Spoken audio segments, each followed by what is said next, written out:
Welcome back mga ka-offer. So meron naman po tayong gagawin na D-band 32 inch. So yan, i-plug in natin. So yan, pagsaksak pa lang natin, so nakarekta na siya sa kulay blue, ibig sabihin nag-on na siya. So kahit naka-on na siya, wala pa rin tayong maaninag na display or backlight. So ibig sabihin may problema sa power supply nito. So ayan, kung mamasdan yung maigi, nagbi-blink yung ano niya, yung power indicator lights niya.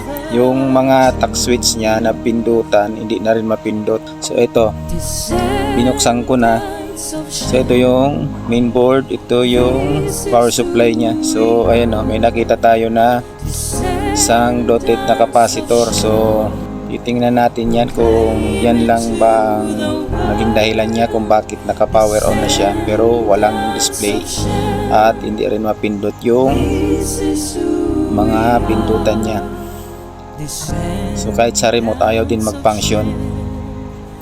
So tanggalin muna natin tong mga nakalagay na wire. So maraming salamat po pala kay Sir Romencio Fernandez Bidis ng Upper Bonga, baka kay Albay, sa pagkakatiwala sa atin ng kanyang unit. Salamat po, sir.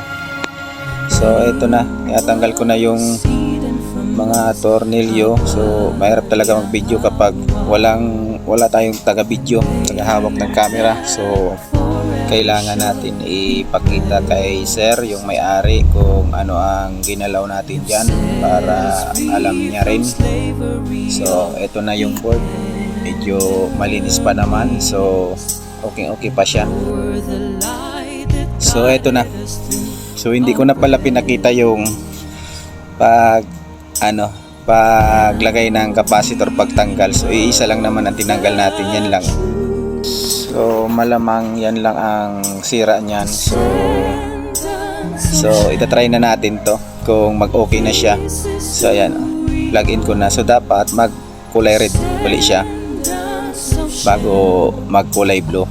So ayan, kulay red na siya. So kapag in-on natin, saka siya mag kulay blue. So i-try natin i-on. Ayan, nag-blue na siya. So ibig sabihin okay na to. Yan, lumabas na si D-band. So yan lang po yung problema ni D-band. Naka power on siya pero ayaw mag display. So okay na to. Isasarado ko na muna siya at itatry natin. So maraming salamat muli guys sa mga nanonood ng aking video. So ito na,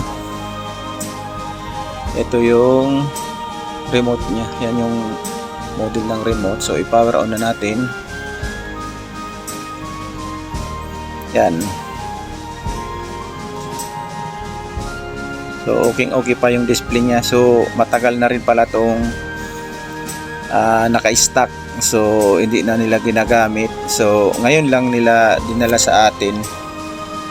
So tatagal pa naman to guys. Yung mga una kasing labas mas mga matitibay at yung screen nya, yung panel talagang makakapal pa. Yan, so itatry natin na lagyan ng video kung wala ngang problema sa display nya. Hanapin lang natin yung video. Ayan. So malinaw na malinaw pa siya guys. So wag din po pala kalimutan mag-subscribe, like and share sa aking Facebook page at YouTube channel, and pahit na rin ang notification bell para updated kayo lagi sa mga i-upload kong videos. So maraming salamat muli. So hanggang dito na lang po ang aking video. Be blessed. Shalom.